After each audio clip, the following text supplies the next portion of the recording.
Shalom, salam jumpa bersama dengan Gemit Klasis Timur Tengah Utara bersama saya Pendeta Andreas Nubatunis dalam program Suara dari Jurang yang Dalam Klasis Timur Tengah Utara.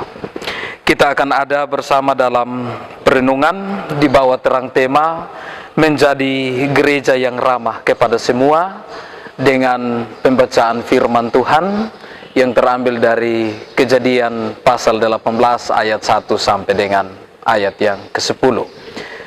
Sebelum kita membaca dan merenungkan kebenaran firman, saya ajak kita untuk kita bersama menghadap Tuhan di dalam doa. Kita berdoa. Ya Tuhan, terangilah hati, pikiran kami dengan Roh-Mu yang kudus, dan berdasarkan Roh-Mu yang kudus, penuhilah kami dengan hikmat-Mu, agar kami anak-anak-Mu memahami kehidupan kami, memahami kehendak-Mu dalam kehidupan kami, dan juga ada di dalam upaya untuk menjalankan kehendak-Mu dalam kehidupan kami yang masih Engkau percayakan.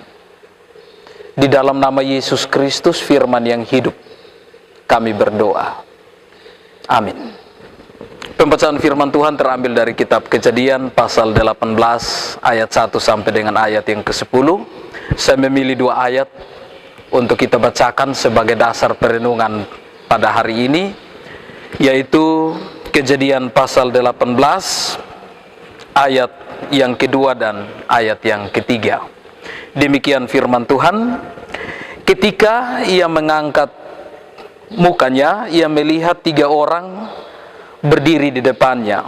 Sesudah dilihatnya mereka, ia berlari dari pintu kemahnya menyongsong mereka.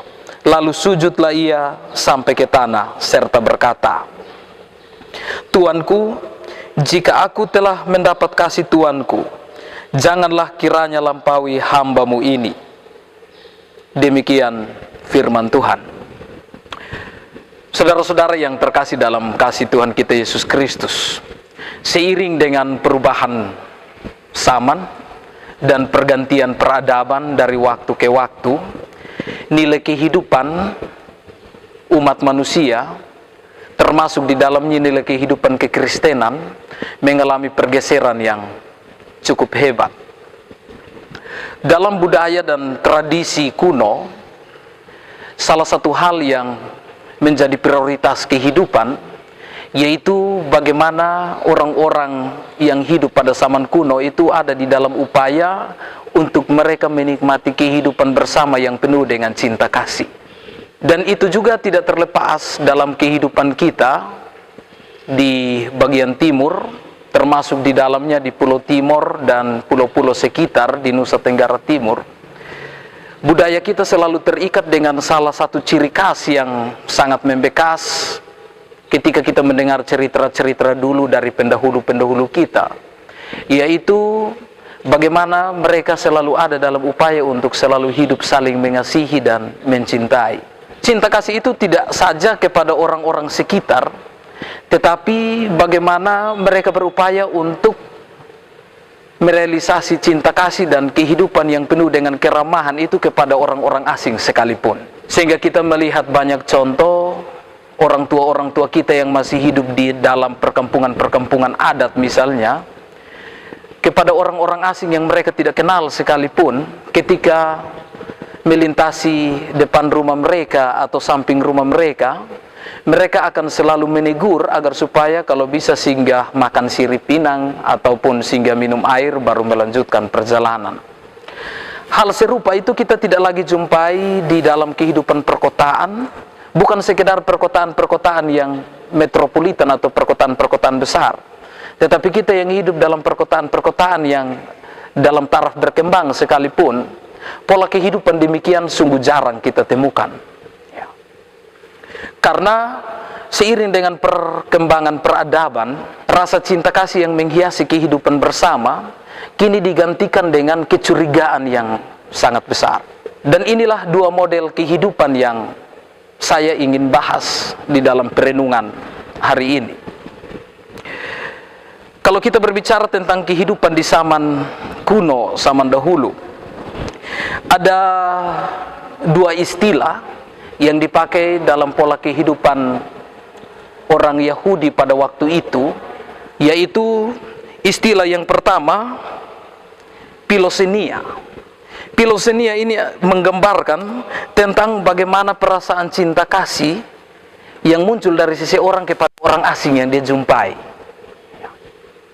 Itu di dalam tradisi Yunani mereka sebut dengan istilah Philonesia. Artinya sebuah perasaan ketulusan untuk melayani, sebuah perasaan ketulusan untuk melindungi, dan sebuah perasaan ketulusan untuk bagaimana mereka mengamankan orang-orang asing yang mereka jumpai. Sehingga kepada orang-orang asing itu senantiasa mereka menghidangkan kepada orang-orang tersebut hidangan atau makanan, kemudian menyediakan kepada mereka tempat tinggal, tetapi juga menjamin keamanan mereka selama mereka menginap di rumah tersebut.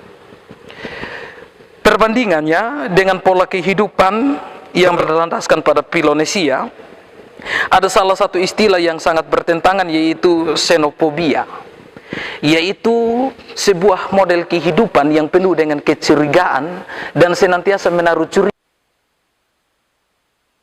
Dua model kehidupan ini yang kita temukan dalam kehidupan zaman sekarang. Anak-anak yang hidup di zaman sekarang selalu didoktrin untuk senantiasa menaruh curiga kepada kehadiran orang asing. Apabila orang tua bepergian, salah satu pesan yang selalu ditinggalkan kepada anak-anak yang tinggal di rumah adalah jangan sembarang membuka pintu ketika ada orang baru yang bertamu dan lain sebagainya. Sehingga kemudian pola kehidupan yang penuh dengan kecurigaan ini secara perlahan menuntun kehidupan orang ataupun manusia yang hidup di zaman sekarang untuk hidup dalam budaya individual.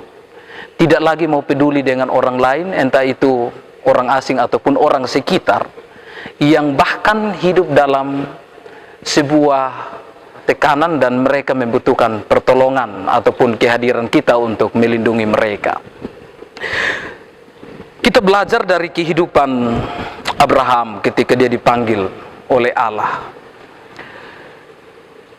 Dalam kehidupannya dan dalam tradisi Yahudi kuno, kehadiran orang asing itu selalu dipahami sebagai kehadiran dewa-dewi, ataupun kepada orang Israel yang sudah mengakui kealahan daripada Yahweh. Kehadiran orang asing dalam kehidupan mereka itu mereka pahami sebagai manifestasi atau metamorfosa daripada Allah yang berupa malaikat ataupun orang asing yang hadir untuk menjumpai mereka dalam kehidupan mereka setiap hari. Terhadap 3 orang asing yang melewati atau melintasi kemah daripada kemah daripada Abraham. Ketika Abraham duduk dalam panas teriknya siang di bawah sebuah pohon, buru-buru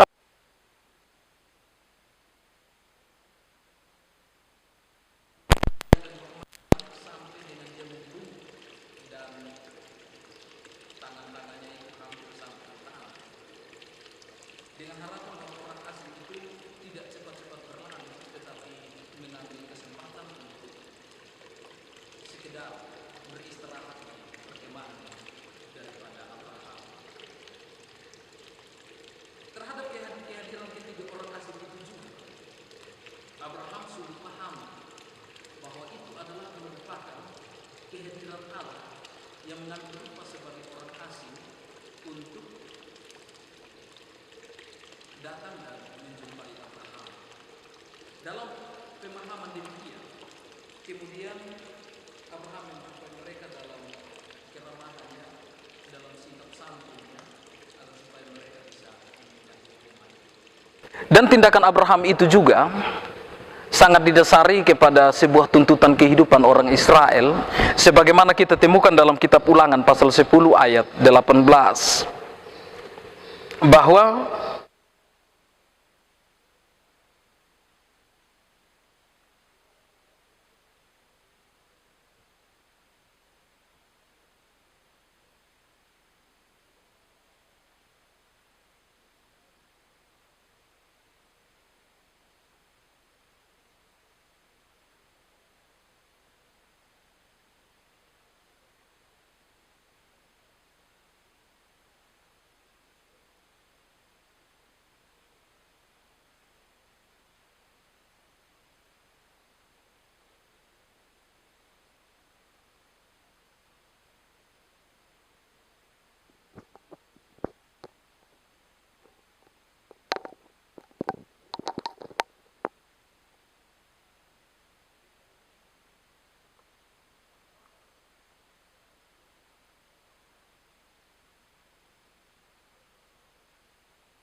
Gereja hadir di tengah-tengah dunia sebagai wujud atau lambang kerajaan Allah, hadir untuk menjangkau segenap ciptaan, termasuk di dalamnya manusia yang hidup di dunia ini.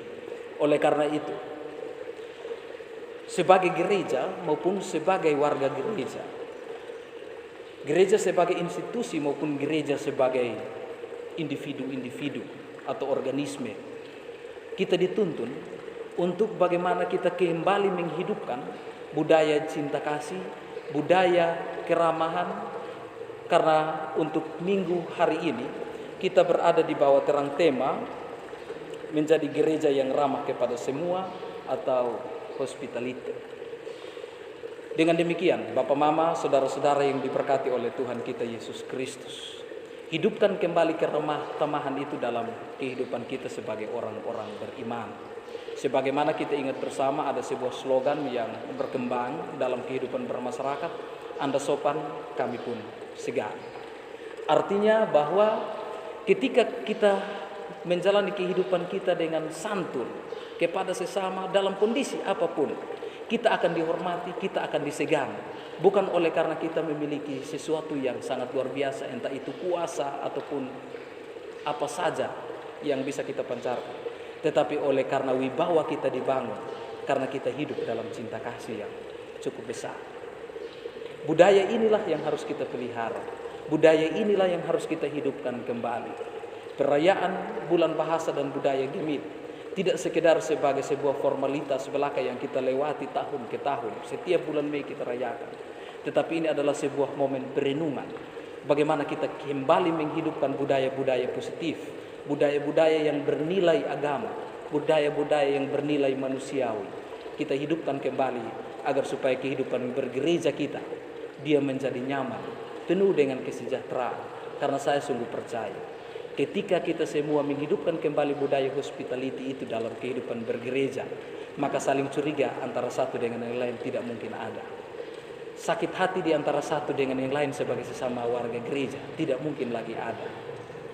Budaya saling membenci sebagai sesama dalam kehidupan warga gereja tidak mungkin lagi ada. Itu kalau kita berbicara tentang internal kehidupan bergereja. Tetapi kita berbicara tentang dampak kehadiran gereja dalam lingkungan kehidupan bersama. Kalau kembali kita hidupkan keramahan itu, pola pandang gereja yang baru kepada kehidupan lingkungan sekitar, maka gereja akan menjadi berkat untuk semua orang. Gereja akan menjadi berkat bagi lingkungan, dan gereja akan menjadi teladan bagaimana lembaga-lembaga universal yang ada di tengah-tengah dunia, lembaga-lembaga sekuler itu akan belajar tentang bagaimana gereja menerapkan kasih, penghormatan, dan perlindungan, serta menumbuhkan kembali nilai kemanusiaan dalam kehidupan setiap hari. Tuhan Yesus memberkati kita. Amin.